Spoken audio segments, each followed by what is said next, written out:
I lost like $1.5 million. I had no cash. I had no lines of credit left. I had an employee that sent me a demand letter of $12 million. Damn. I was zapped. I got a $2 million uptick of net worth in like 3 days. So I don't need 90 days. Put me on a park bench, butt naked in a thong, and I'll go do one of these deals. Like, maybe not a thong.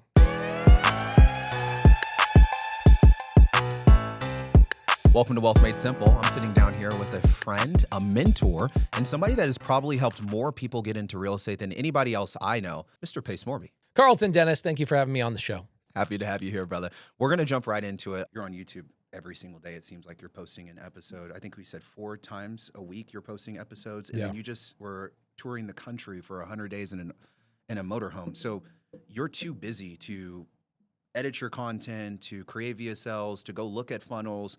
I mean, maybe you're coming up with offers, but even really seeing offers all the way through. I come up with everything. So I'm the visionary behind it. So even you walked in and there was me and the team for the YouTube team. Yeah.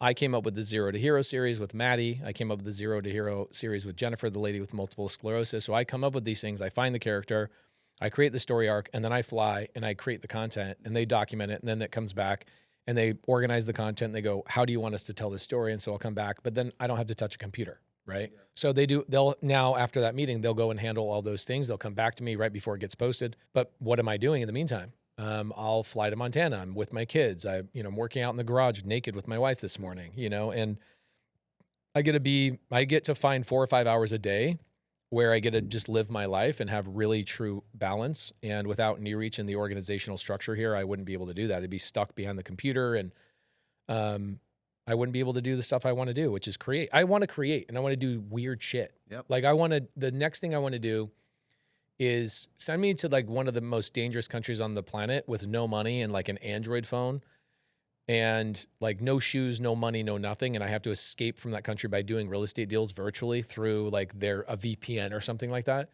I want to be able to do stuff like that and show people like there's literally no limitation in the world of other than your ability to just follow a system. And I want to go show it. I don't want to teach it on a whiteboard all day long. I want to go show myself being put in those really impossible situations. When Grant Cardone did that one TV show, Undercover Billionaire. And he had, I think, 90 days to figure out how to make, was it $1 million? $1 million, yeah. What would you have done if you were in a situation where in 90 days you needed to make $1 million from zero and you couldn't use your influence? Okay, so what Grant did is he went and bought a mattress company and he took ownership. That's how he got a net worth of $1 million. I'd do that with an RV park. I'd do it with a mobile home park. I just bought a $7 million RV park with no money out of my pocket and it has like $2 million of equity in the deal. I got a $2 million uptick of net worth in like 3 days. So I don't need 90 days. Yes. When people hear that you're buying deals without any money, they have no idea what that even means. How can you go and do a transaction with $0? How does that work? Okay, so I have a seller right now. I just closed a deal yesterday. Seller calls up, says, hey, I've got a 3% interest rate. Saw your website. I have no equity. I'm trying to sell my house. My agent can't sell the house. I go, great. I can take over your payments. And they go, okay, well, what are you going to pay me? I go, nothing. In fact, I'm going to have you pay the closing costs. And so I've got a deal where the seller's handing the keys to their house on a 3% rate. I'll turn around and I could wholesale that deal to a family for 20, 30 grand, or I could turn around and rent it out for like sober living or do whatever else I want with it. Mm-hmm. And the seller is paying the closing costs of like $4,700 to give me their house. This deal that you're constructing, most people don't even understand why someone would even want to do this. Explain the dynamics around why someone would even be able to say yes to something like this. There's about 650,000 people in the country right now that have no equity, but are actively trying to sell their house right now. So these people, let's say they owe $375 on their mortgage and they're trying to sell their house for $390. Some people think, oh, well, they have $15,000 in equity. No, they don't. They're upside down because after you pay your agent, you pay your other agent, you pay closing costs, your buyer's going to come along with all their inspection items. You're underwater. You're writing a check to get rid of the house. And so people are like, oh, people are holding on to their mortgages right now. It's like, okay, obviously you're not in real estate. You don't understand what's going on because when you look at the actual math, hundreds of thousands of people get job change. They get deployed, they get divorced, they lose a job and they're like, I have to get out of this house. I can't afford it. Hundreds of thousands of people a year cannot hold on to the house. So it doesn't matter how good their rate is. They have to get rid of the house. They can't afford it anymore. Yeah. This is happening no matter what the economy is doing. Since 2013, I've been doing this.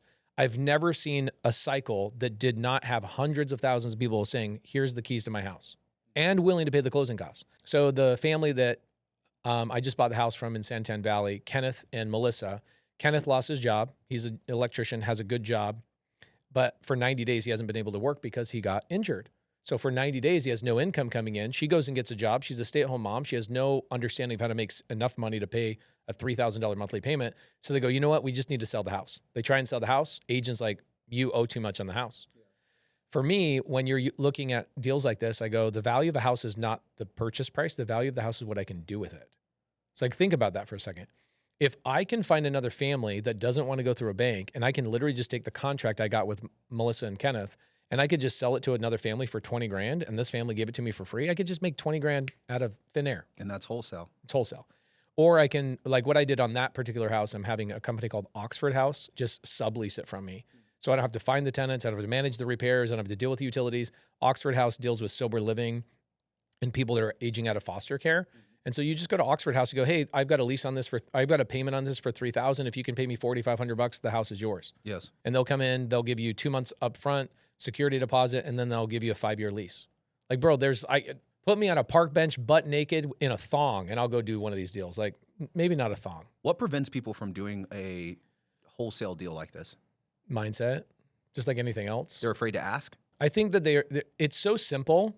Same thing with me, that you feel like you're missing something. Or it's kind of like when people take tax advice from you, they're like, it can't be that simple. You're like, yeah, it's in the Internal Revenue Code. Yeah. It's written. Yes. And people still think you're full of shit. Yes, they do. So it's the same thing with me, is that when they see me do it, like, check this out. This is wild. So today's Friday. Monday, I get a call from an agent, and I was doing a 4-day challenge. So I get a call from an agent. I go, I'll just take the call on the live in front of 1,800 people. So agent calls me. I go, yeah, how's it going, David? I haven't done a deal with you in a year. How's it going? He goes, hey, I've got a seller. They're in a bad situation. I go, great. Get the seller on the phone right now. He goes, oh, they're not available. I go, just check. Get them on the phone. 5 minutes later, seller's on the phone. We're all talking. I got, thousands of people watching this live. This is Monday of this week. It's streamed on my YouTube channel. And I go, well, dude, can I just come down to the house? And he goes, yeah, you can come down to the house. And I tell Melissa and Kenneth, the sellers, I go, hey, I'm going to record this so that when you want to review what I said to you in your house, you can watch the video yourself. Are you cool if I just record the whole appointment? And so I gave my phone to the real estate agent, David. I go, hold my phone while I just go through the appointment. So I go through the whole entire thing. And this is what's crazy. Like, they watch the first call. They watch me extract the pain. And why are these people selling in the first place? Why are they willing to let me take over their house? People will watch it live. Yeah. They watch it live. Like, no bullshit. Here's the address. Here's the seller. It's obvious this is not staged. And then I go to the house, and here I am an hour and 3 minutes. Okay, check this out. Let's go through this real quick. See how I'm with the seller, and I'm explaining it to him. And then I even in the video, I break down even the contract step by step by step. I break down, why am I doing this? Yes. You're going to give me your house. The mortgage is going to stay in your name. I record the entire thing. The next day, on the second day of the webinar, Tuesday, I give the video away. I go, you guys saw the call. You then saw the appointment. Here's the hour. People are like, oh, but they haven't signed in the side chat. People are like, oh, but they still haven't signed. All right, you sons of bitches. Here's what we're going to do. Hey, Kenneth and Melissa, can you guys come on this Zoom tomorrow? I got a couple of friends they have a couple of questions. I want to show my friends us finalizing this contract. And I'm saying, like, a couple of friends. It's thousands of people. Yeah. So Melissa goes, yeah, that's probably fine. So Melissa and Kenneth, this is Wednesday, 2 days ago, they come on a Zoom with thousands of people. And she's like, I thought it was a couple of people. I go, yeah, but I got to show people I'm not full of shit. So I go through and I go, what questions do you have? And I go to her, I go, how much money are you getting in your pocket? She goes, nothing. I go, tell the thousands of people why you're willing to do this. She goes, we lost our job. We're in a bad situation. We don't want to hurt our credit. We're just going to let Pace take over the mortgage. Do you know the due on sale clause? Do you know this? Yes, Pace, you explained all of this to me. Great. Everybody in the side chat's like, oh my gosh. Oh my gosh. But we didn't sign the contract. I said, Melissa, I want you to go and drum up 15 excuses why you shouldn't sign this deal with me. And she goes, okay. So she goes to ChatGPT and she goes, you've already answered everything that ChatGPT said. You already preemptively knew. And it even said, if you're working with Pace Morby, just sign the deal with him. He's the foremost expert on creative finance. Like, ChatGPT's like coaching her along. I'm like, gosh, damn. So the agent, David, originally found me on the Iced Coffee Hour a couple of years ago. And he called me and we've done a couple of deals together. So Graham Stephan and Jack Selby sent me a text on Thursday and they go, hey, do you want to come on the show this weekend? I go, yeah, but can I bring an agent with me? And so I bring Dude, this is Monday. I've got the agent calling me. Tuesday, I've got the seller appointment. I record the whole thing. Wednesday, the seller comes on the Zoom. Thursday, we walk through the contract with the seller, but I tell the seller I'm not going to sign. Yeah. She goes, well, when are you going to sign? I go, I'm going to sign on the iced coffee hour next to the agent while I'm with Graham and Jack. And she's like, that's so weird. I go, I know. But even after I show everybody, literally every step of the thing, 90% of people will be like, but how do I do it? You son of a, like, what do you want me to do? I just want to choke some people. So I'm sure it's the same thing with you. Like on tax advice, like you tell people like, go do a cost seg, go do this, buy an Airbnb, go do this. And they don't. No. Instead, they write a freaking check to the IRS. Like, I don't get why people are so stupid. Yeah. It's hard, man. It's hard to get people to take action. They get in they're trapped behind themselves. I think it's an identity thing. I think I don't see myself as a wealthy person, therefore I'm not going to take wealthy action. And it's a subconscious thing. I see myself living this life because I feel like I'm worthy of that. Yes. I think it's a worthiness issue. Wow. Personally. Right? Like otherwise people would be attacking their goals with like insane fervor. Instead, they're being viciously mediocre. Yeah. What you're trying to paint is, why can't this be you? There's still certain people that are like, this is not for me. Well, as they're watching. Bro, this is the funniest thing. So the Maddie content, right? So we did the homeless lady last year. She's now done 30 deals, which is really cool. Eric actually went on my first appointment with her. I was texting Eric and I go, hey, Eric, I need to pick you up. We're going to LA for the day. I'm going to go buy, I was looking at buying a modular home company. I go, but on the way to the airport, we're going to pick up a homeless lady. And he's like, excuse me? Like, what are you talking about? I go, yeah. If you don't feel comfortable, then like stay home. But I've never met this person in my life. Yeah. And we're going to go to a shelter and pick her up. So we document the whole thing. We release this on YouTube. It's a whole series.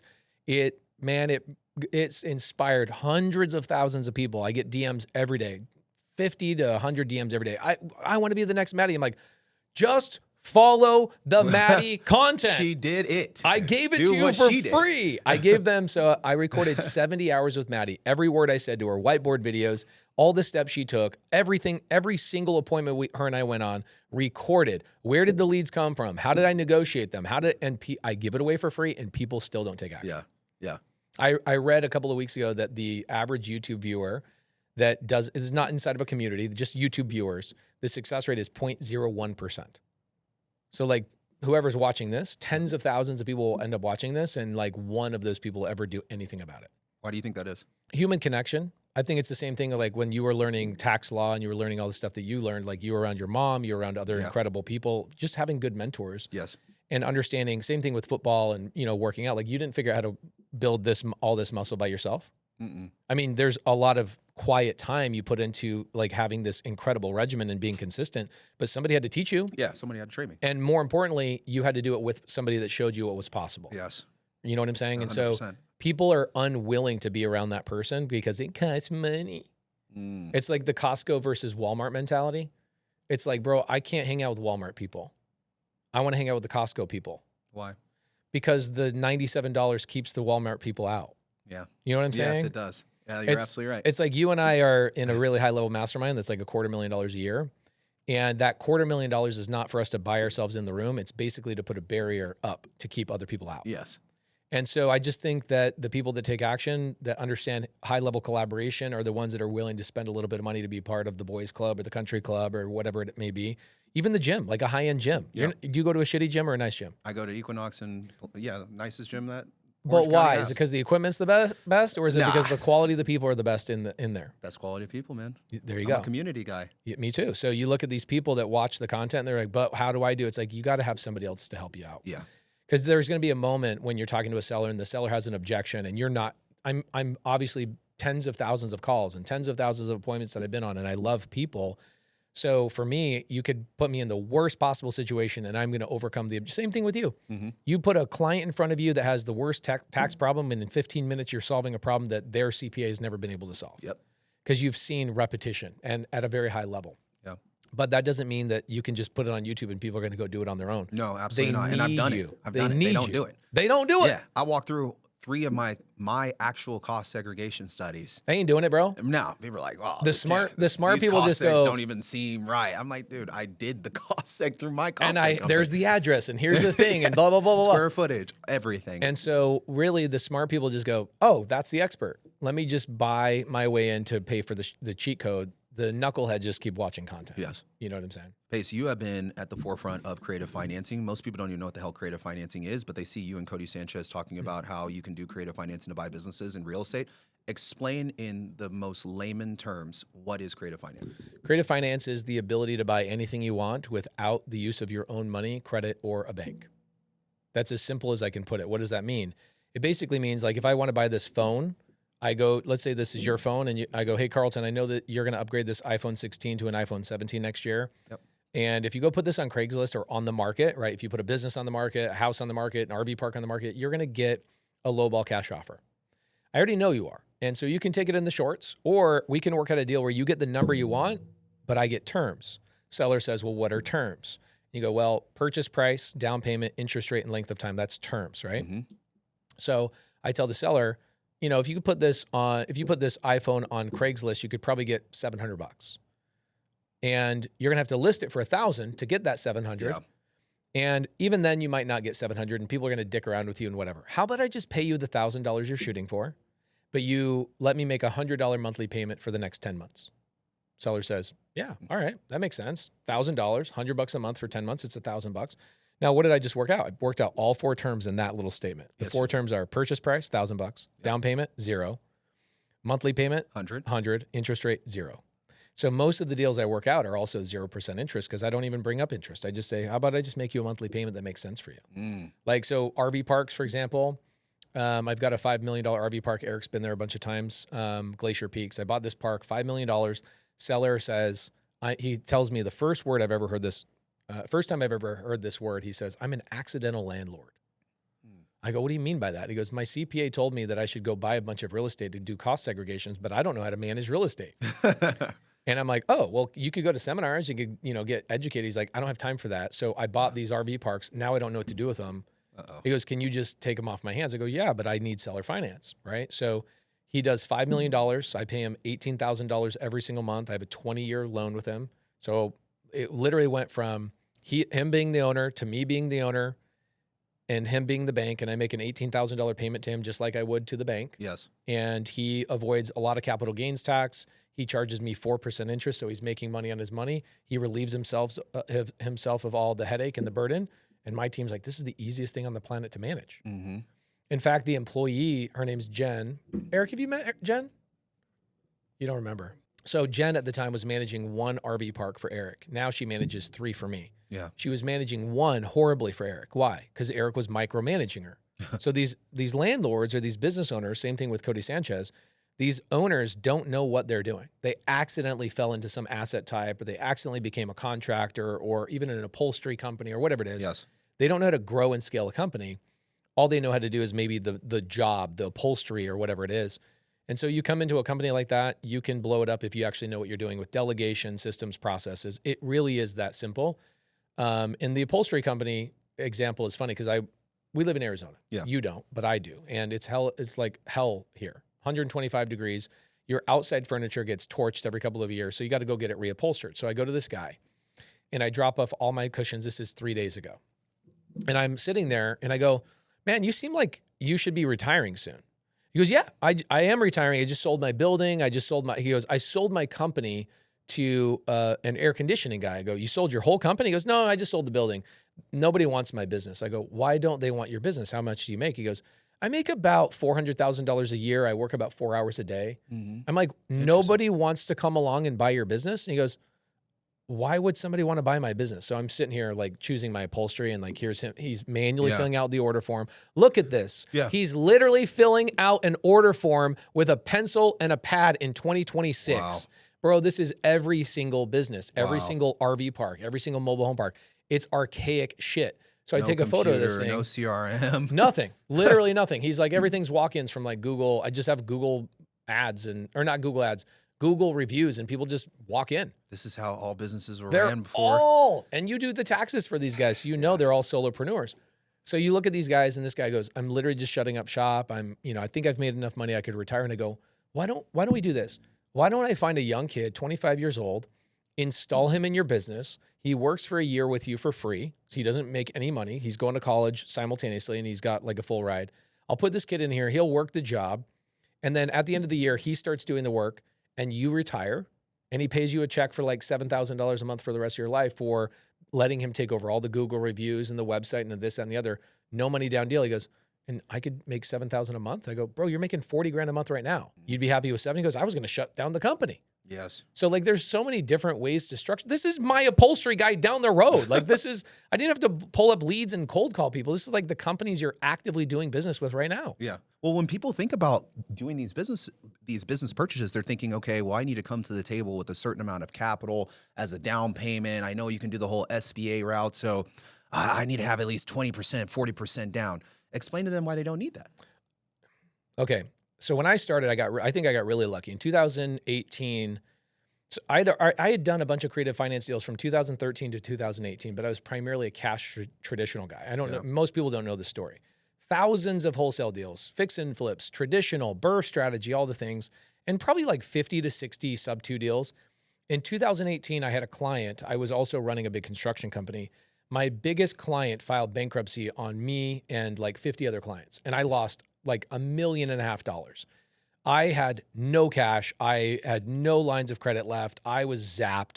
And I go, all right, well, this is a question I love asking. What has to be true for this to be the best thing that happened to me?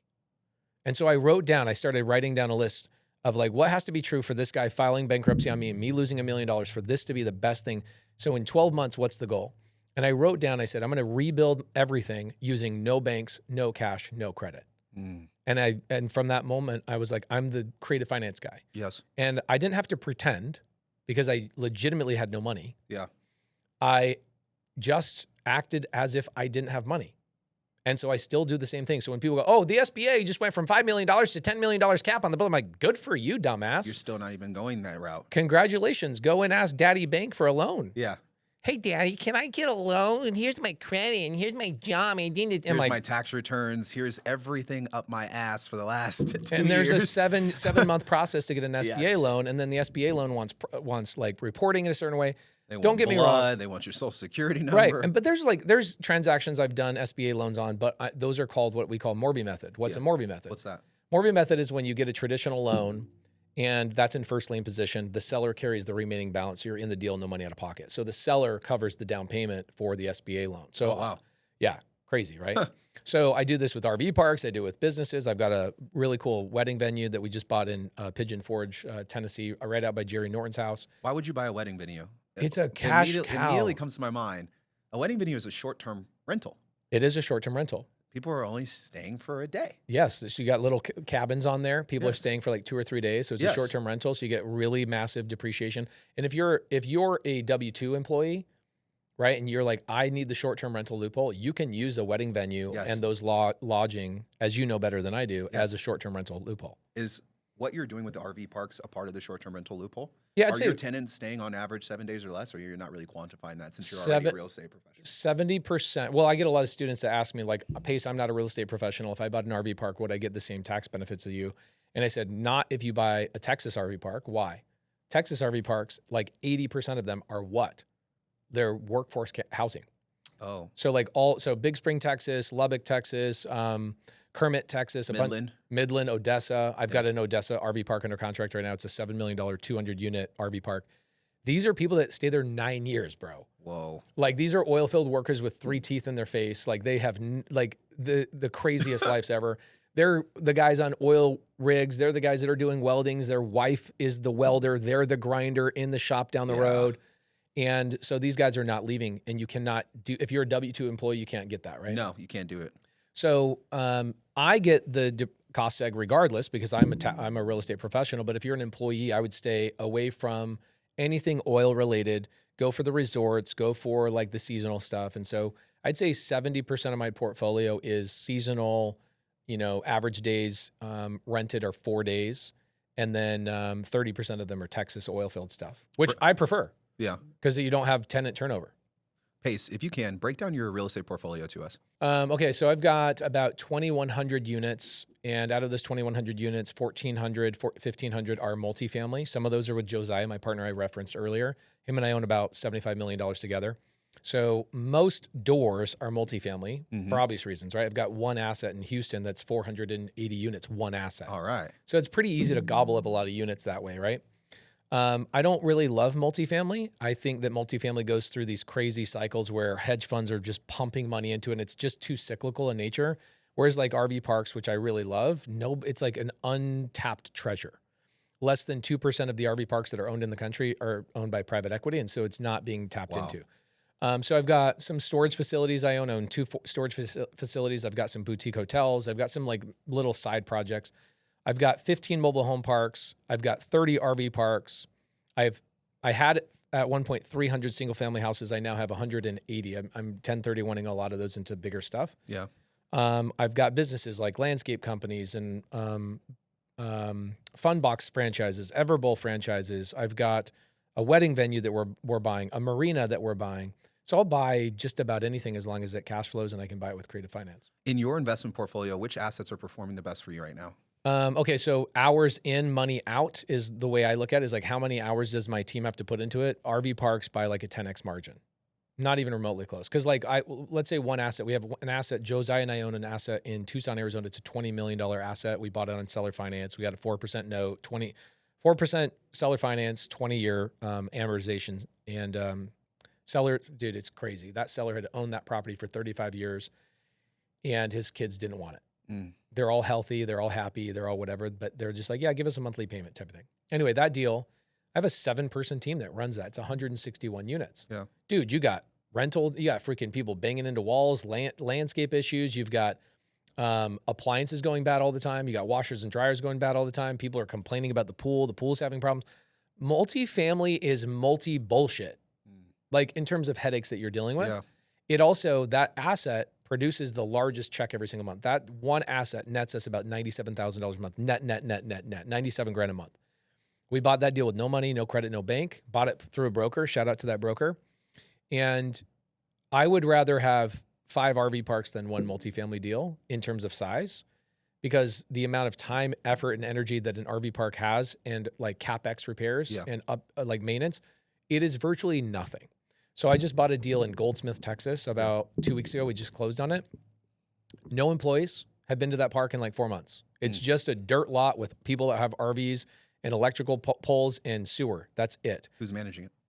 Somebody virtually. We have a camera on the thing. So it's like there's nobody there. Yeah. The oil field workers just need a place to plug in and dump their shit. And that thing nets like $13,000 a month with nobody at the property. Would you say that your storage units are easier to manage than your mobile home parks? The storage units we had to build, so not a good. Yeah. Those took years. What did you learn about building properties versus just acquiring assets? I mean, here's the thing. If you go to like Crexy.com or LoopNet.com right now, you can find assets that people are willing to sell or finance. Like go to Crexy.com right now, type in owner finance in the search bar. There's 16,000 assets right now on Crexy.com. People are willing to give you owner finance to the point where they put it in the freaking listing. Why do I need to go build anything when somebody's wanting to retire and desperately marketing to you to retire through owner finance, because it actually gives them tax benefits and they get a higher price? So I get a lot of students that want to develop parks with me, or they want to develop stuff. I'm like, guys, I could buy 10 assets that are cash flowing on day one while the time you just pull a permit. Now, that being said, I do have another play that Josiah and I are doing right now, which is we are on our 4th car wash we're building. And our goal with the car washes is, do you know who Vic Keller is? No, I don't. You should know Vic Keller. He's had a $6.1 billion exit to Warren Buffett in 2019, become a good friend of mine and a mentor of mine. And he's teaching me how to build car washes. And car washes create insane enterprise value, because if you go and duplicate them, you know, there's the monthly revenue. Yes. It's the same equipment on every single property. It's the same marketing. It's the same this, that, and the other. So you can, one customer uses this unit, but they can go over to that unit. You have like full city-wide marketing, and you just kind of dominate a city. You and I have a mutual friend, Chad Willardson. Yes. I won't say his customer's name because he'll get in trouble.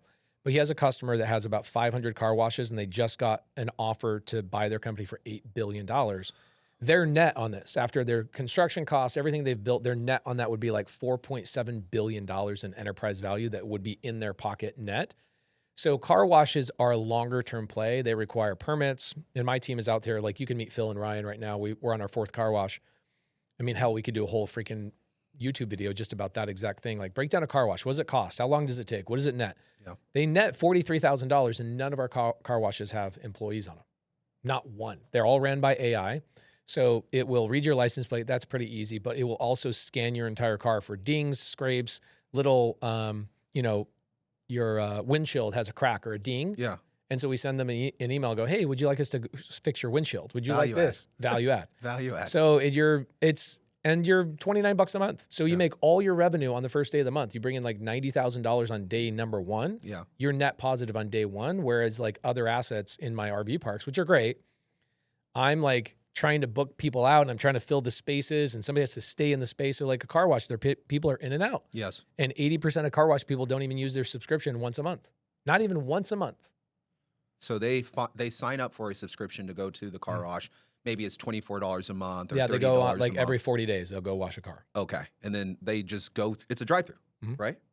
Do you have anyone there drying off the car, working the guns? It's straight drive-through. Yep. So we have somebody that goes by the car wash. So this is like passive almost, but it's more of an active business because people are coming in on a transient basis. Yep. And so we buy in, heavily populated areas. We just bought a deal in DFW. We just closed on it yesterday. It's already pre-permitted and it's shovel ready. The cost to build them. So here's the cool thing. So Vic Keller, you got to have him on your show. He's one of the smartest people you ever meet in your life. Yeah, we'll write that down. Get around good mentors, guys, and spend money to get around them. Get around him as fast as you possibly can. Vic Keller, shout out to you. And I'll text you guys together. He's incredible. So Vic is like, he's the manufacturer. This is how gangster he is. Yeah.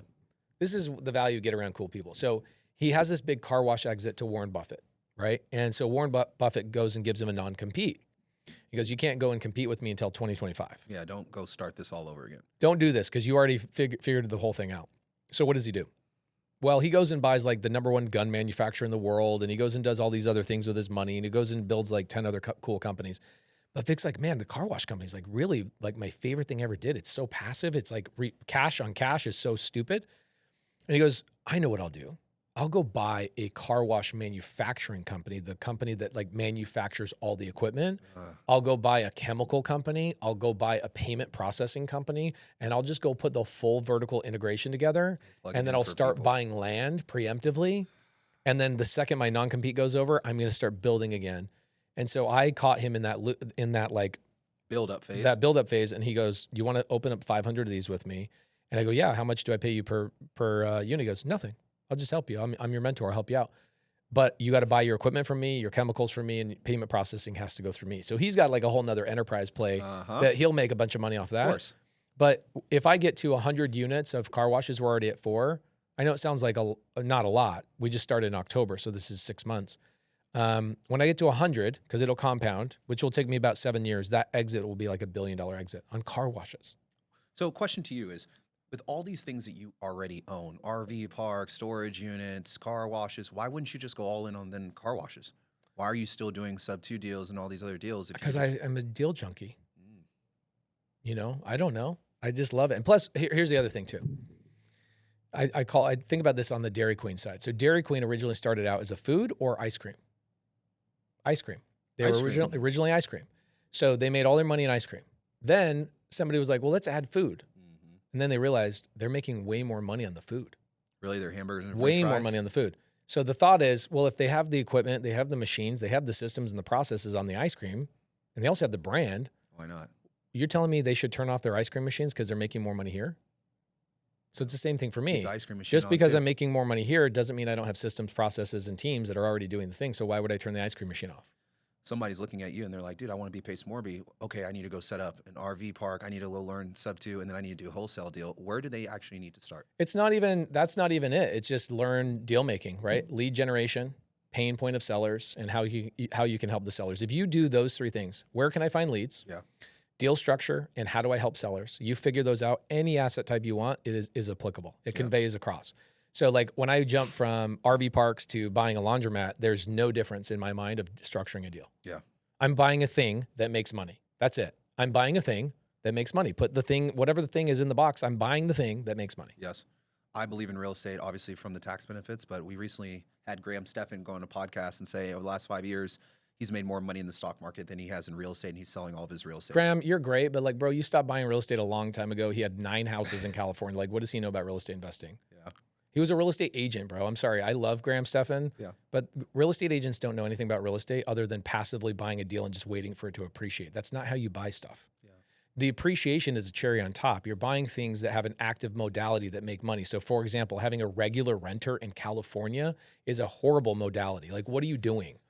Meanwhile, people are doing sober living, assisted living. They're doing behavioral health. They're doing all sorts of other exit strategies that have so much money and so much more cash flow. Even like Jack Selby, check this out. So Jack Selby, his co-host on the show, by the way, you killed it on that episode recently. So Jack is like, I don't believe you. This seems like bullshit. And I go, how about this? I will give you equity in a deal. I will give it to you. And you can see my monthly reports every single month. And he's like, oh, this sounds risky. I'm like, what do you mean? You guys are so allergic to risk. What are you talking about? Yeah. And so what do? They can be a little skeptical sometimes. So I fly him down. I take him to a property and I walk him through and he goes, so you're going to make like $2,000 a month on this? He goes, why didn't the lady keep it? And I go, her name's Cheryl Lynn. She was in foreclosure. Eric, you and I went to this appointment. Do you remember Cheryl Lynn? The black lady we went to? Okay. Yeah. This lady's so cool. She bought it as an Airbnb. Yeah. So wrong modality for this house. She didn't know highest and best use for this house. So she buys it as an Airbnb and it's failing. So she calls me. She sees my website and she goes, hey, I'm having a hard time. I go, yeah, I'll take the house over for free.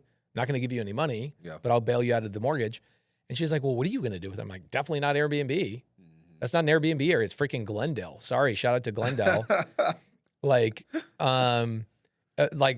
So she goes, what are you going to do? I go, I'm going to do co-living, rent out by the room. I'm going to put it on a website called PadSplit and it'll make like $3,000 a month. What's co-living? Co-living is essentially just renting out the room. So you're taking I just bought a couple last week where the house is 4-bed, 3-bath, 2,500 square feet. Regular rental won't make money, right? Yeah. So Graham's not wrong in this, that if you're doing regular rentals, you're getting your teeth kicked in. Of course. Yeah.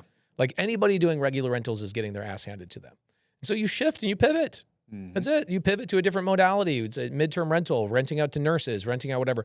But co-living is taking over because it's affordable housing for working adults. So think about like a student, a nurse that just graduated. She just got her first nursing job. She's like, I need to pay off my student loan debt. I don't want to go get a rental the average rental right now in America is like $1,800. So I don't want to go pay $1,800 plus utilities, plus maintenance, plus blah, blah, blah, blah, blah, blah, blah, plus whatever, internet, whatever. I just need to find a place that I can pay $800 a month. Utilities are all included. Landscape is included. Cleaning is included. Wow. So what we do is we provide affordable housing to the marketplace by taking a 4-bed, 3-bath house, adding 6 bedrooms by getting rid of the living room, the garage, and we turn this into a 10-bed, 3-bath house. And people are paying $800 a month, including the utilities, the internet, the landscape clean, and then weekly we send a cleaner through the house. Wow. And now you've got a house that, the house I just bought is in San Antonio. Mm-hmm. The mortgage I took over is a 2.8% mortgage, $2,000 a month, really great mortgage. But I'm renting it out. I'll collect $9,100 a month between these 10 bedrooms. What could I rent it out for? It's like a 4 or 5X. It's a crazy X, but you got management, you got things in there, you got utilities and whatever. The net on that property is $3,000 a month. Okay. Meanwhile, if I just went and did a regular rental, my regular rental would have been like $2,700. And people are like, oh, $2,100, you're taking over a mortgage. $2,700 is what you're bringing in on a rental. You got $800 in cash flow. No, you freaking don't. You ain't got no cash flow because you got management, you got bull crap, a broken window, whatever. And so co-living makes your cash flow so significant. Plus, you're bringing an affordable, solution to the marketplace, and you're rewarded by making a lot more money. So where Graham Stephan and even my friend Cody Sanchez, they talk shit about single-family houses. I'm like, you are barely scratching the surface of what real estate possibilities are. You're not even. It's kind of like going to a food court with 50 restaurants, trying the first restaurant and going, yeah, this whole food court sucks. Bro, what are you talking about? You haven't experienced the best restaurants. They're usually in the back where all the cool people hang out. Yeah. So to my friend Cody, I love you. You're amazing. One of my dear friends. She's been right here in my podcast studio multiple times. And Graham Stephan, I'll see him on Sunday. They are wrong. Period. End of story. They're wrong. Yeah. He bought real estate thinking I'm going to rent it out to a regular rental. Now, the challenge with Graham, what's the difference between Graham and me and you? I'm sorry, Graham, you and me and Graham. What's the difference? Your experience. Our ability to build teams. Yeah. Graham doesn't have a team. Oh, that's true. Yeah, he has a very small operation. He's a and there's nothing wrong with that, right? But you know what we call them? We call them tired landlords. Those are the people I buy on seller finance with no money down that are like, I don't want to handle this anymore. I'm like, okay, meanwhile, I have a team. Like, I mean, you got Eric here, your video guy. Eric was on my team for years. Eric could name 10 people on my team that handle everything other than me. Yep. And so the difference is building a real estate business, not a hobby.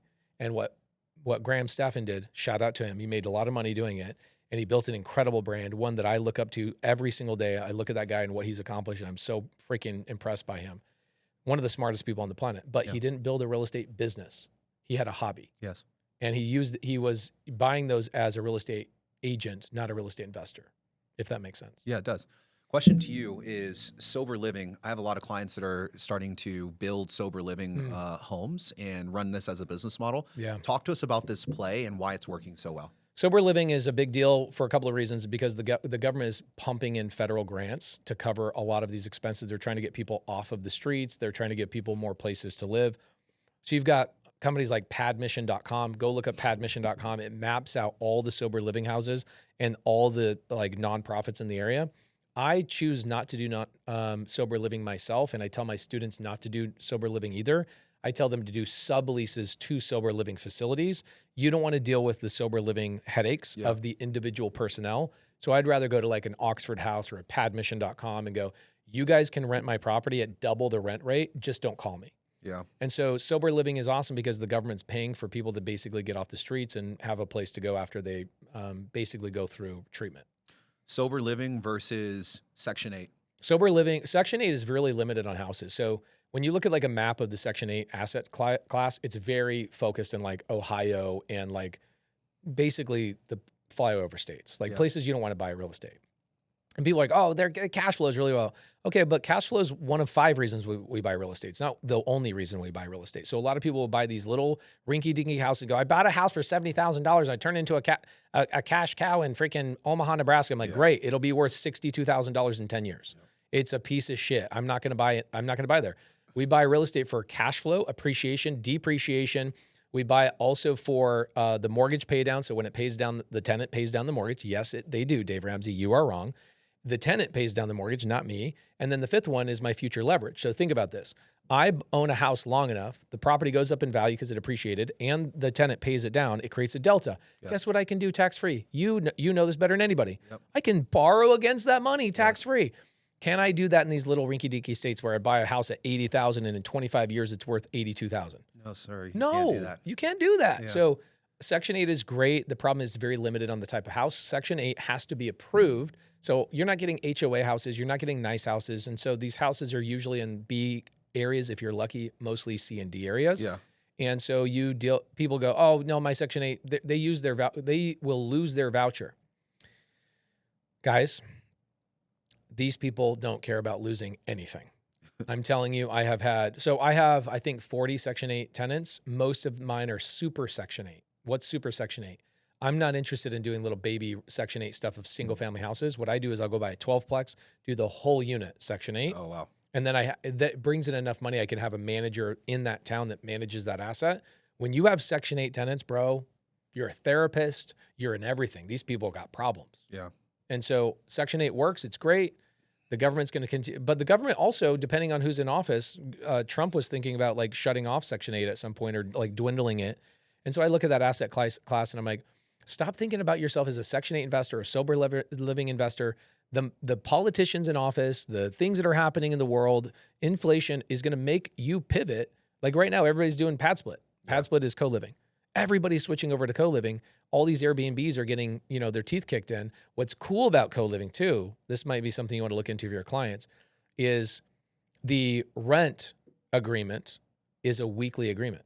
Really? Yep. So you don't pay monthly. It's a weekly agreement. You pay a weekly payment. Interesting. That's interesting. And so I looked at that. I'm like, I wonder if W-2 people can use co-living as a replacement of W-2 or of like their tax benefits. You need to have an average, and in order to have an average, you need multiple guests to stay in the property. So if you have multiple guests, but it's a 10-unit house with 10 different guests, and they're cycling through all the time. Is it listed as 10 different units or is one unit? 10 different units. It's listed as 10 different units. So for each one of those units, I would need an average because in order to get an average, you need 2. Oh. So yeah. If anybody's going to figure it out, it's Karlton Dennis. I'll tell you that. I'm here for you, bro. Yeah. If you look at you look at PadSplit, you look at Furnish Finder, you look at these websites, people are staying in these houses and paying double the rent rate for just a room for like a couple of weeks. Yeah. Or a week or what have you. And so if you limit your rent rate or your rental agreement to a week, maybe there's a way that people could make that play. I'm going to have to look into that one for sure. But back to Section 8 for just a second. I like Section 8. I just think that a lot of people will talk about it in a way that you could just do this on any house. You can't. Yeah. You don't determine the exit strategy of a house. The house determines the exit strategy. Here's what I mean. If I get a 2,400 square foot house, 4-bed, 3-bath house in an HOA, I'm not doing anything. No. Other than midterm rental. I have 2 strategies. I can do a midterm rental, so I can rent it out on like Furnish Finder at like 3 or 4 months. Yeah. Because an HOA is going to limit my rental exposure to 30 days. They're going to say, you can't have anybody in that house less than 30 days. Okay, well, short-term rental's out. Yep. Oh, but I'm an Airbnb investor. Can't do it. Well, you're not the one that determines the strategy, are you? The house determines the strategy. So I've never looked at myself as a Section 8 or a sober living investor. I look at myself as a guy who can generate leads, structure solutions, and help sellers, and whatever ends up happening with that house. So the first thing I could do with that house is midterm rental. The second thing could do with that house is I could assign that to somebody else that wants to live in that house and just make a fee and make $20,000. But if I think of myself as I'm Section 8, well, dude, you're relegated to like 10% of the entire nation of houses, maybe less. And then you're also relegated to vouchers. And then you're like, it gets dwindled and dwindled and dwindled. And so I see people that are like, I'm a Section 8 investor, have a really hard time getting deals done. Yeah. All right. I want you to rank these type of investments. 1 is spectacular. 10 is garbage. You wouldn't even do it. Ready? Okay. Airbnb. This is rapid fire too. So 1 to 10, rank these investments. Airbnb. 1 being the worst. 1 being the best, 10 being the absolute worst. Airbnb. I feel bad saying this because you're on the thing. You got to do it. I say Airbnb, I'm going to give it an 8, make some room for somebody else, for some other shittier ones. Sober living. If I'm subleasing to somebody else, I'll give it a 3. Mobile home parks, RV parks. 2. Oh, RV parks wrapped in that? Number 1. Let's do RV parks. 1. Mobile home parks. 4. Industrial. 2. Storage units. 5. Multifamily. 5. Single family. It's the king. It's a 1 because I can do anything with it. Really? Yeah, I can't do everything with RV parks. I can't do everything with multifamily. I can do anything with a single family house. I can flip it. I can wholesale it. I can do sober living, assisted living. I can do midterm rental. I can do Section 8. I can do anything you can imagine you can do. It's the most moldable clay on the planet is a single family house. And on top of it, it's the most frequent transaction on the planet. Yeah. Like think about this. An RV park there's 27,000 RV parks in the country. Yeah. There's 27,000. 27,000. Wow. Okay, that's not that many. Not a lot. Yeah. When you think about it, there's zip codes in the country. There's zip codes in the country that have 27,000 single family houses. So think about that. The frequency of transactions. So like you look at Maricopa County. How many RV parks traded in Maricopa County last month? 2. How many single family houses traded in Maricopa County last month? 9,000. Yep. It is literally 4,500% more transactions. So if I'm starting out and I want to go make money today, it ain't going to be RV parks. Yeah. Because an RV park transaction, also the average transaction takes 3 to 9 months to close. A single family house, I could make a call on Monday, have a deal closed on Friday. Yeah. You ain't doing that with RV parks. Yeah. Even though I love the asset and I want to hold it, single family just is the king. When it comes to taxes, do you worry about paying taxes? No, I know people like Karlton Dennis. What do you do for your taxes? Cost seg primarily. Okay, a couple of things. So last year I did a GPU. I bought some GPUs. Those are computers? Yep. So like big GPUs, so equipment. I basically financing. did equipment financing. So I bought $4 million of GPUs. I'm renting them out to a data center. Yep. And I put only 5% down. So I put $200,000 down. Yes. On $4 million. So I got a $4 million deduction right for off through Code Section 179 and Code Section 168K. There you go. You are financing equipment, which is a business expense, and because that equipment is being leased out, you're earning cash flow on the lease payments, but then you're paying off the debt associated with that with the lease payments, and you're able to write off the entire value of the equipment under Code Section 179 and 168K. Which is cool because like based on the rental income, that rental income in the next 7 years will have paid all $4 million the GPUs all the way off. And then I'll continue to make money. So my tax write-off of the GPUs will get paid off 100%. I'll get my original $200,000 back in year 7. And then every single year after that, I'll get about $300,000-$400,000. Nice. Crazy. Yes. We like equipment financing over in our world as well. It was my first time doing it. Really? Yeah. Well, you like it because of the leverage behind it. I like the leverage. I also had an RV park called Beargrass RV Resort. I had it I was about to get it under contract in November. It was going to wipe out the rest of my taxes. Yeah. And the broker calls me up. She goes, "The seller saw you on YouTube and said that you are blah blah. You're getting too big of a deal, and and we want to change the terms." We're like, "All right, well, this is not going to work out." So we canceled it. They never signed the contract. They refused to. And then I was like, well, there goes my tax write-off for the rest of the year. I got to go do something. And so I met a guy named Jack in a mastermind that I'm in. And Jack is like, yeah, I sell GPU allocations. And so like last year, he helped the Kardashians buy $100 million in GPUs and a bunch of other people. And so I was like, I got to get some of those. Mm-hmm. So he allocates about $100 million a year of GPUs. And then he does weird stuff. Like he goes, I also have the contract to buy all the LEDs for LAX, and I'll find media boards. Yeah, all the media boards. Yes. So again, like similar type of thing, right? So he's got media boards, and he goes, "I'll finance all of them, but I just need the down payments from everybody." So if you guys all investor capital come in. So cool. I'll seller finance it. Yeah. Yeah. And it's just a multiple. And it's then arbitrage. He also arbitraged it. So I think on the GPU, he sold the GPUs to me at $4 million. Yeah. But I think they cost him like 3.5. So what was your multiple? Is it a 10 to 1 then? A 10 to 1, yeah. 10 to 1. Yeah. So I got a 10 to 1, but he also made like $500,000 just selling me the allocation. So Jack probably made $20 million last year just selling allocations. Yeah, because he's a middleman. Freaking genius. Yes. And that's the thing, like, when you start running into people that are doing crazy stuff, you're like, why don't they teach this in school? I guess it would go over people's heads. I don't know. It really would. I was on the podcast with Hannah, and she was literally talking about the exact same strategy because Ken McElroy started a business for media boards. It's called MC Media. He created his own bonus depreciation company. So that way he doesn't have to worry about going through third parties. He's like, dude, if I need my write-off, I will control it myself. I own my own media company. And he's like, dude, if I want to offer it to other people, I can offer it to other people. But I now always have my own inventory. He's going out and doing all the installs and all that kind of stuff too? Yeah, well, genius. Yeah. Yes, he is. So we spoke about it yesterday. Definitely a conversation me and you can This expand is on. where like I would not want to be Ken. Ken is a mentor of mine as well, and I look up to him, and he's one of the best in the business. And I look at Ken and I go, yeah, you can do. I'll just rather buy the things from you.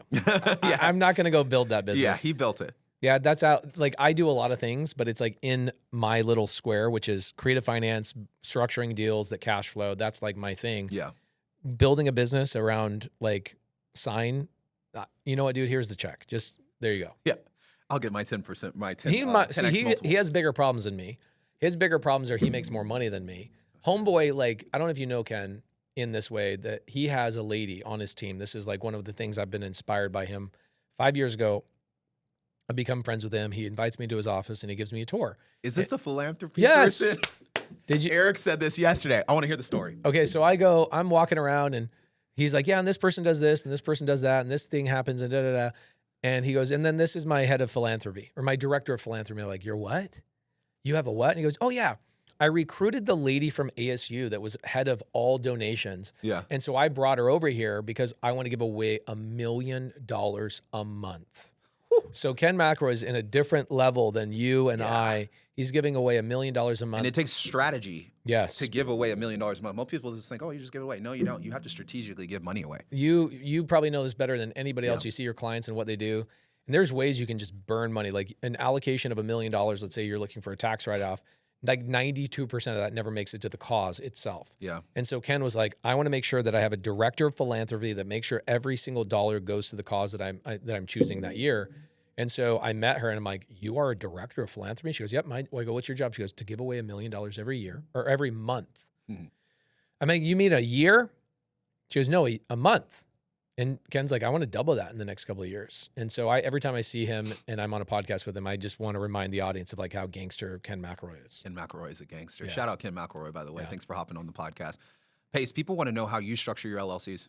I use professionals that do it for me. How many LLCs do you have? We probably have 45 or more. I'm learning right now, and I don't know, you and I have never talked about this, but I'm learning right now about IDGITs. I'm learning about ILITs. Mm-hmm. Individual life insurance trust? Yes, because I went and got an IUL and I put in my name instead of actually having a trust. Yeah. Which is stupid. So I just found that out yesterday.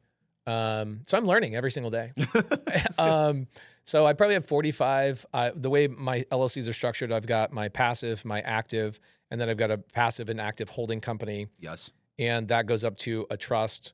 And then I also have a management company where all my employees are housed. Yes. And so none of my employees work for any of the companies that actually produce revenue. Yep. So if there's a lawsuit, that goes to the management company. Yep. And then you're able to bill from your parent companies over to the management company, which is a deduction at the parent level. It's income to your management company, but then the management company can pay out expenses to employees or other management-related expenses. So I had an employee a year ago that sent me a demand letter of $12 million. Damn.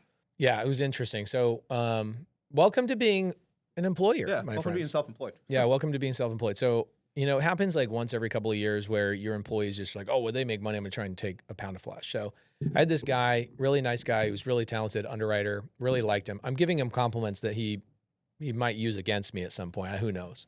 And he ended up getting drunk in front of a bunch of people. I've not said his name, so don't be coming after me for defamation. Your name has not been said. I have not even inferred your name.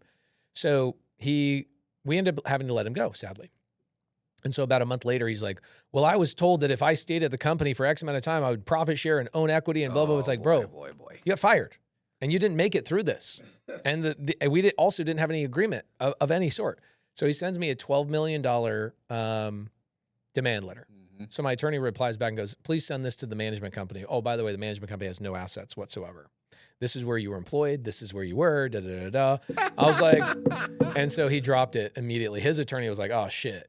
And he's like, this is going to cost too much money to go through all the things. Because you playing chess while everybody else playing checkers. Well, I hire professionals. Yes. Right. And this is where, I think there's really nobody doing a great job besides you in terms of tax planning, corporate structure, and essentially the game of chess. Nobody's doing it in a charismatic, storytelling way, and the world needs to understand this stuff. I don't want to know what you know. I like it because it's fun. It's kind of like you are the football player. I like to watch from the sidelines and just pay for the ticket. Yeah. I prefer to just hire guys like you because you guys see every single thing on the planet. And more importantly, you see clients larger than me and their problems, and then you bring me the solutions that those clients have when I get to those problems. And so I never tried to learn this stuff independently. I just go, oh, that guy sounds like he knows what he's doing. Here you go. And I hand it over to guys like you. That's great. I wish everybody did that. I think that it was like one of the number one hacks on the planet is once I hired a team, it seems expensive. I think that's the trick that people think in their mind of like, if I hire Karlton Dennis, this is going to cost me money. But the reality is it saves you so much time, energy, effort, and money. ROI. That you would never go back the other way. What are you talking about? You want me to set up my own LLCs? You want me to file my own taxes? I don't know what QuickBooks looks like. Some of y'all out there with Peachtree accounting from 1997 still running your own books like a bunch of crazy people. Just hire the professionals and get over it. Get over it. That's the issue that most people have not solved for themselves. Do you have people that call like through your company's funnels and through, trying to get onboarded with you, and they're just tire kickers? Like, what does it cost? And how many? You have that kind of crap? Yeah, absolutely. We try to get off the phone with those people because they don't understand what they're signing up for. The pain is not real for them enough yet. We want to be on the phone. Or they're a glutton for punishment and they like the pain. Yeah. And we asked them, how much did you pay in taxes? Oh, I wrote a check for like $300K. Okay. And what about the year before that? It was about the same. How long you been with this employer? Oh, about 10 years. So you technically gave the government $3 million over 10 years. Got it. We're talking $50,000 to do a tax plan here today, and you're arguing about the price that you're going to pay us when you're paying the government. It's weird. $100,000. It's weird because it's like a slow leak at the bottom of their boat, and they don't recognize that $3 million is real money. Yeah. Because they never received it, if that makes sense. Yes. Whereas like the $50,000 investing in filling up that leak and fixing that leak, that's real money. Yeah. I got to pay for the patch. Yeah. But I didn't see the money leaving, and so it doesn't seem real to them. You're absolutely right. It's a mind game. I'm going to use that for an ad. Use it. I am. Yeah, like have a leaky boat. I'm going to have a leaky boat on the ad. Yeah. AI can help me with everything. It's crazy. How are you incorporating AI to help you buy and analyze real estate deals? Lead generation, primarily finding. So like right now we have AI that I can just go, hey, I want all the RV parks in the country that have been owned over 15 years. single, either they own 1, 2, or 3 parks. I want you to categorize them by state, size, all of that kind of stuff. And it will do that in 3 minutes. Wow. And then I can go out and send them all a text message. So it'll send the original text message. And so it'll spike a bunch of appointments for me to talk to as many of those people as I possibly can. The problem is, not a problem. I think this is the advantage, and this is the moat you want, is that when you're asking a seller to seller finance something to you, they need to know that you're a real person. Yeah. And so the moat is actually I fly out and meet them in person. I take them to dinner and I go buy a $5 million or $7 million asset. And I think that's the moat that people are like, well, AI is going to take that over. I'm like, I don't think so. I think that portion, same thing with the consulting on your guys' side of the business, right? Like AI is going to get better at identifying tax strategy or tax codes that they can take advantage of. But from the understanding their family, their desires, what they really want, that comes down to you. Yep. And so it is the same thing. It removes all the BS that you don't want to deal with, and it allows you to get deeper with that client. So AI is allowing us to get deeper with clients. Frees me up time. We don't really have anybody in our team doing any lead gen anymore. It's all being done with AI. Yeah. I press a button. Hey, we have too many leads. Turn it off. Hey, we need more leads. Turn it on. And also the way AI is right now is that we don't have to spend any money. Like, besides like usage charges. Yeah, usage. I think if I want to go talk to 100 RV park owners in a month, it might cost me $200. Yeah. It's skip tracing their phone numbers. It's using some like AI, tokens and stuff like that, but it's maybe $200 to generate 100 leads. Have you been able to track how much time it's shortened your ability to get a deal done since you've incorporated AI processes? Like, what's your average time to a deal? I mean, you can do a deal a day if you really wanted to. I could do a deal a day if I really wanted to. I think now I now know the main thing that we're trying to do is bigger deals that take more time. And so I'm doing less deals, but larger deals, more like dollar transactions, less transactions. The amount of time I spend on the deal, I'd say it's been cut down by 60% because AI will also not only do the front end outreach, it will also do the follow-up. Yeah. Because what we found is 70% of our deals require 13 follow-ups or more. Yeah. It's a weird number. 70% of our deals had to hit 13 or more in order for them to become a deal. Interesting. So now, what's the follow-up? The follow-up is not always a phone call. The follow-up is just a text message or an email. And so AI is doing most of those follow-ups. And so the amount of time we actually spend on the front end is like almost zero. It's not until the seller's ready. The other thing that it's doing is it's transcribing the conversations that we're having with the seller. And it's identifying the tone, their seriousness, whether they were trying to get off the phone with you, but you didn't understand that. Yeah. So it's telling you and sending you an email like, here's the transcript and here's what I'm finding is that you stayed on the phone too long. You should have hurried to get off the phone because they weren't ready. And you should set a follow-up with them 2 weeks later. It can now tell you like what the likelihood of what their religion is based on where they live, the tone of their voice. Like it's getting scary. Yeah. Who works on your guys' AI for you? Nathan Cahill. We have a full-time CTO and a 5-person team. I love that you said that. So a CTO is a chief technology officer. When did you decide to hire a full-time CTO? About a year ago. So Nathan had built an app for me a couple of years ago called Prop.ai. So Prop.ai is a voice app that just does your cold calling and appointment setting for you. And since then, 100 other companies have come along and like blown Prop.ai out of the water because that was like their only focus. And so in that moment, we built Prop.ai, it made a bunch of money. We were selling it as a, software as a service. So we were making, monthly subscription fees. It still makes money, but it's not the best in the business. So when I noticed it wasn't the best in the business, and I'm like, I'm not really a SaaS guy. I'm a real estate guy. Yeah. And also I think, with Claude now, people can just go, I want a software that does X, Y, and Z. And it can make it overnight. And you can just get your own unique app. So I go, Nathan, I want to bring you on full time and run all of our tech, build our community platforms, our automations, how our students communicate with each other, how deal flow comes to us. I want you to build out and fix our CRM that does all the things. And then I want you to go to the sales team and I want you to find out what are the most common things that they're dealing with. And I want to start identifying like what are the most common sellers we're talking to? Is it the husband, the wife? Now I'm trying to figure out right now, is it better for a man to be on the phone with a woman or a woman to be on the phone with a woman? So I'm trying to figure those things out. Like what's the close ratio when you only have women talk to women? So like we're trying to figure that stuff out. So Nathan, we brought him on full time and and you're getting all this data. Yeah, we're getting all this data. Yeah.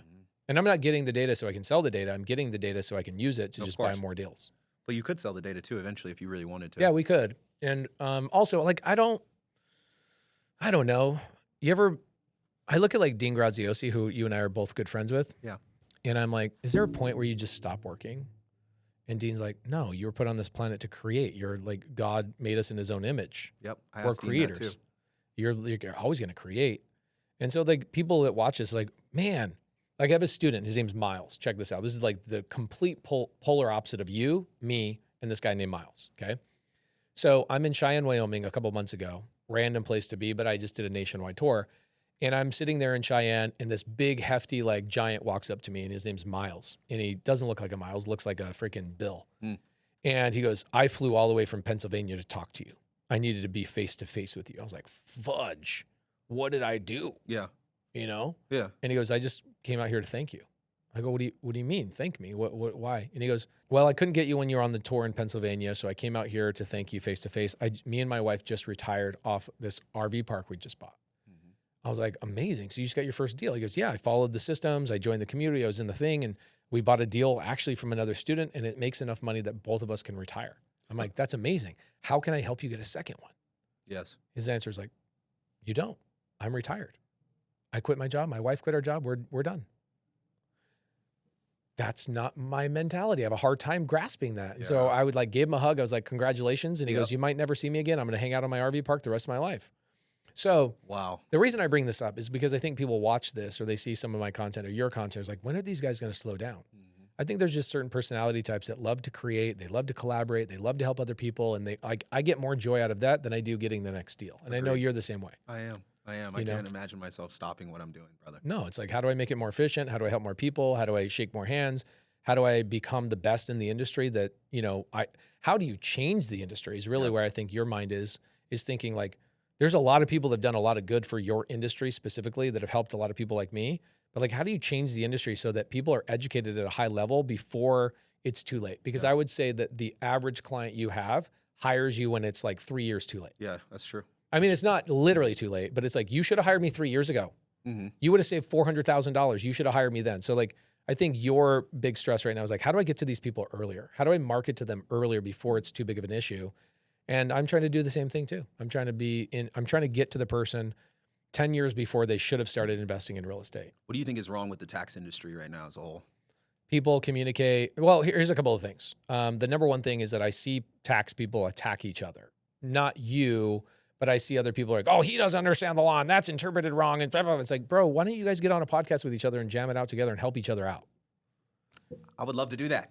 They ain't going to do that. They don't want to get with me, no, bro. No, they're not going to. No, hell no, they don't. And I'll tell them right now, I had a guy that on my YouTube channel, he spent probably a year making a comment every single day. Do you remember this guy? He was like, he'd go on Jamil. There's a lot of those guys. So it was a tax guy. Cause I would take stuff from your content and I would take stuff that I learned from, my controller or my CFO. And I'd talk about like, oh yeah, and we did this cost seg. And I'd said it in a word that wasn't perfect. And this guy would just roast me in the comments. And I'm like, okay, got it. So like, you want to just prove to me you know everything. Yeah. And he wasn't the only one. It's literally dozens of the like finance gurus are like, I want to roast everybody that doesn't know what I know. Yes. It's like, that culture is so negative right now so on bad. Social media, dude. All these CPAs, all these tax accountants are just so quick to jump to the comments and be like, not actually. That's not exactly not that way. Well, you're going to get yourself caught up because depreciation recapture in the future after you do a cost seg. It's like, bro, what are you talking about? And the thing about like the cost seg, they're like, here's the funny thing about it. Your industry is a bunch of pieces of shit. Here's what they do is like, you say something about a cost seg, which the point of the video is the cost seg. And they go, yeah, but a cost seg, but you also have a recapture. You're not telling people the truth. It's like, the video can is about only be fucking cost segs. And you're watching short form content, you idiot. The only amount of content you can do in a short form is like 30 seconds max.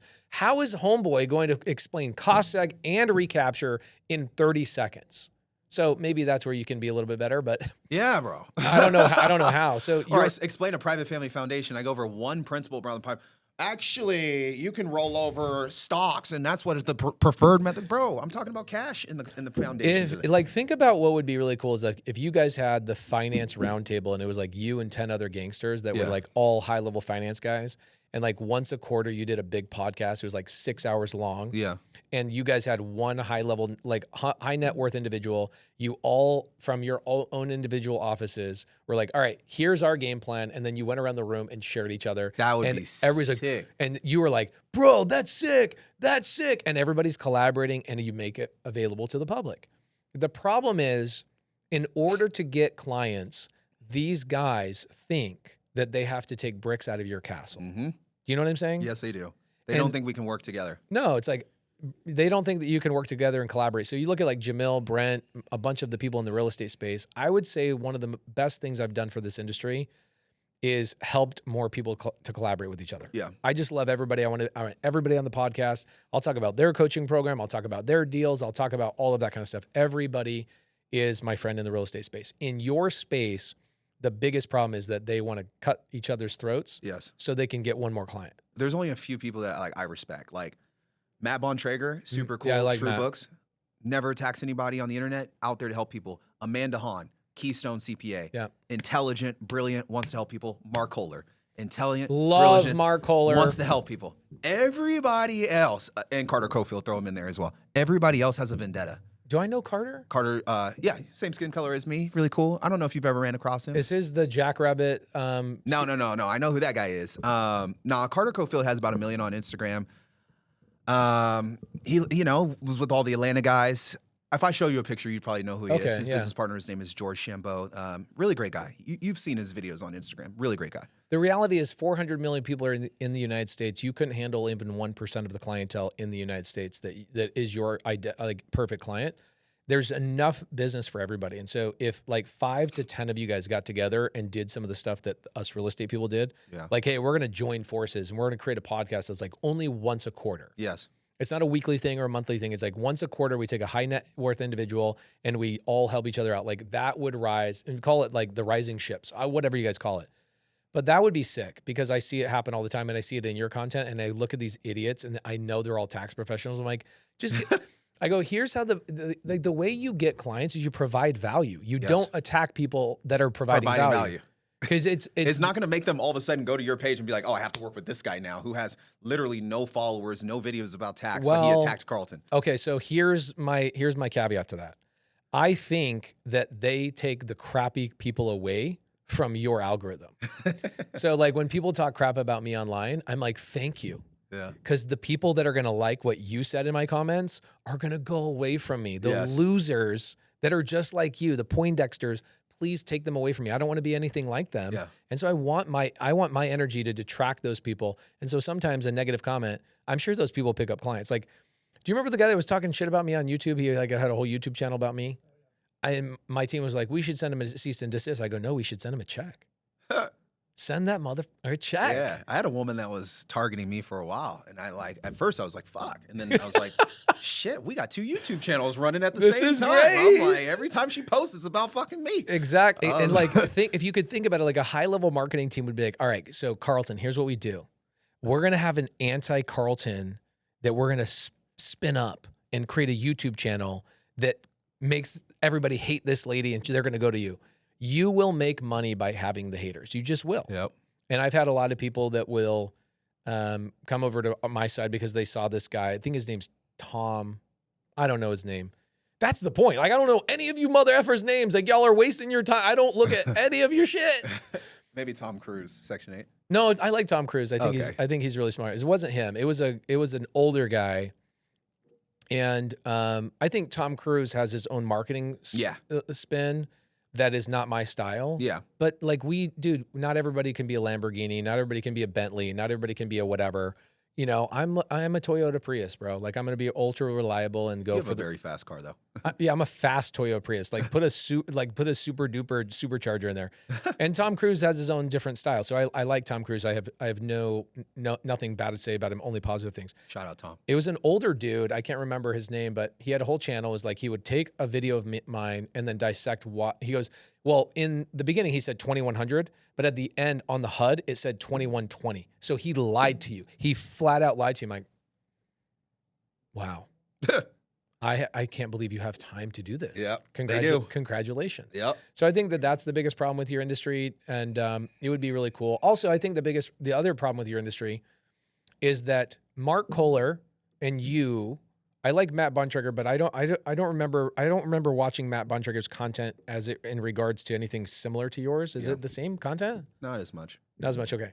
I really like Matt. Matt's been in this office 100 times. I love Matt. But you and Mark Kohler are funny.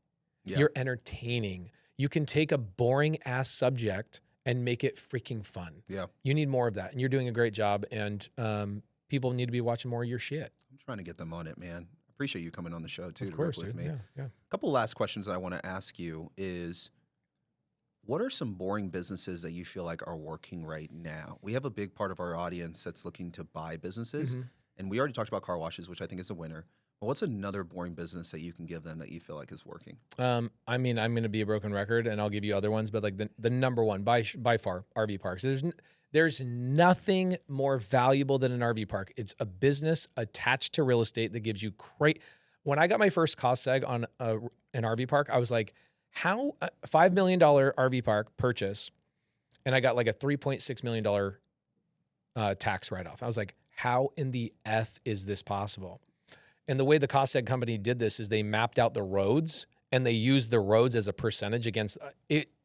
Blew my freaking mind how much I got back from this thing, even though there was no buildings and all that kind of stuff. So I love it for that. The management profile is really low. The people that manage the parks for you, they live there. They raise their family there. I don't buy a laundromat and have my manager raise their family in the laundromat. Same thing with any other business you buy. It's the only business I know of that the person managing the park raises their family in the park, therefore treats the park like it's their own house. And so when nobody on my team goes to our parks all year long. The only time we go to our parks is when I go film a YouTube video and the employees don't know who I am. Yeah. It's the greatest asset I've ever owned. I love it. I wish there was hundreds of thousands of them, but there's only 27,000. Other businesses. I think anything besides roofing, electrical, plumbing. Everybody's talking about these like they're the greatest thing, but then people go and buy them. They're highly technical. Yes. They have tons of licenses, and you're marketing to the same people that 500 other private equity companies are marketing to. Go find one that's more obscure. I do like laundromats, but they're very limited to geography, right? People only go to their laundromat that's within a couple of miles of their house. So I don't love that, but I do like laundromats. I do feel like they could be a full-time job for a lot of people if you don't buy a large enough one. But one that I really dug deep into the last couple of weeks is upholstery companies. These are usually older people. It's a lost art. And none of these upholstery companies have commercial accounts, which you need. So like I was talking to this guy the other day. I went and got my stuff reupholstered. I'm like, how much are you making? He says, I make $400,000 a year. I work 4 hours a day. And it's just me by myself. And I go, could you take on more work? He goes, yeah, but why would I? I go, how much more work could you go? 20 times more? 30 times more? He goes, oh, probably 100 times more. I could probably have a shop of 10 people. I get all these commercial accounts call me, like boat shops and this and that, and Airstream calls me, and RV companies call me, and they need a repair done. And I just turn it all down. Like if it's not a small job, I don't want it. And I'm like, no private equity company is going to come in and compete with you on that space. No. And so I would find companies that you're already doing business with, drive around town, go on a date with your spouse, drive around within 10 minutes of you and like list out every single business you see. Those are the businesses you want to buy because they're $250,000, $300,000. Now, for people that want a big pain in the ass, I would say if you are going to get into the blue collar work, I would get into like excavation. I would get into heavier dutier stuff. Why? Because you can buy equipment that gets big tax write-offs. You get the building, you get all the things, and excavation companies make a ton of money, and they're not going away anytime soon. Wow. These are some really great business ideas. All right.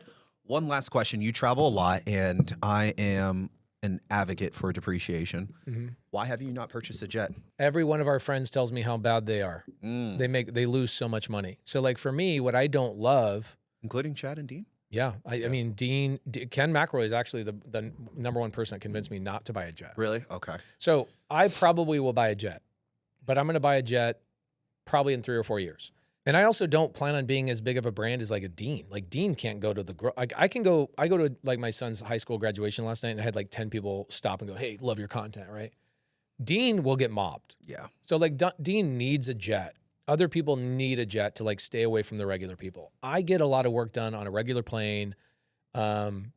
And I look at people that are like Ken. Ken says, well, Pace, don't buy a jet unless you're ready to just burn 150 grand a month. So I love the depreciation aspect, but I don't love next month. I have a cost of 150 grand between the payment on the jet, because nobody's buying jets with cash. Then you've got the maintenance. Half the time, like Ed Milet, he has 2 jets. Why does Ed Milet have 2 jets?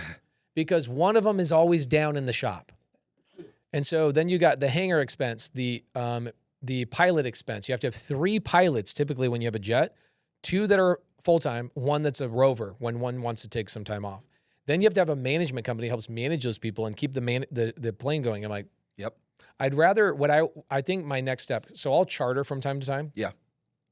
What I think the next step for me is to buy like a King Air or, maybe like a Vision jet, like a Cirrus Vision jet. It's like a 7-seater. And I will do a shared plane with like 3 other people. And then when I can justify that I'm using it enough, then I'll go and do like full-time jet. But I think that what will happen is that when Josiah and my car wash company gets to a certain number, I'll just have the car wash company take the burden. Yeah. I have a hard time looking at $100,000 or $200,000 a month coming out of the bank account on a jet that we might not use this month. So and also I can fly first class for $1,000. Yeah. And if I really want to charter, it's like 20 grand, and then I don't have to deal with the plane tomorrow. Nope. And you're up and down. Same thing with a boat, dude. I'm like, I want a friend with a boat, and I want a friend with a jet. So that's what I've done. I just find friends with the jets and the boats, and I say, hey, I'm going here. When are you going here? And I don't have like the other part. Here's the bad part about real estate. The bad part about real estate is that a lot of your money gets trapped in assets that's hard to get out, right? So like if the market shifts, stocks, this is where like Stephan had a really good point the other day. If I need to pull money out of a piece of real estate, I have to go and do a loan, a cash out refinance. I have to maybe get a private money lender to give me cross collateral, get a lien against it or whatever. That takes a little bit. Meanwhile, I could just go to like my Coinbase account if I have Bitcoin and just do a loan against my Bitcoin, and money's in my account today. Or same thing with stocks, right? I can get an S block, and that takes 2 days, and I can just borrow money against my stocks while it stays in the market. So the bad thing about real estate is I'm like, yeah, I'd like to buy a jet, but also money comes in and I want to go deploy it into paying off a private money lender. I want to go buy another wedding venue or buy a new thing. And I don't think I'm at the phase of my life yet where I can just go, yeah, let's burn 150 grand a month. Yeah. I totally you might be. Not yet, no. But I ain't there yet. I'm aspiring to get to Ken McElroy level. I am too, brother. And I think the only way we're going to get there is by staying disciplined and purchasing real assets and holding off on liabilities for a little while longer. Yes, sir. Brother, thank you so much for joining us. You're the freaking man, bro. Podcast. You're the man, dude. Where can everybody follow you at? Follow me on the Karlton Dennis podcast, and just get over to that YouTube channel. Go follow this man.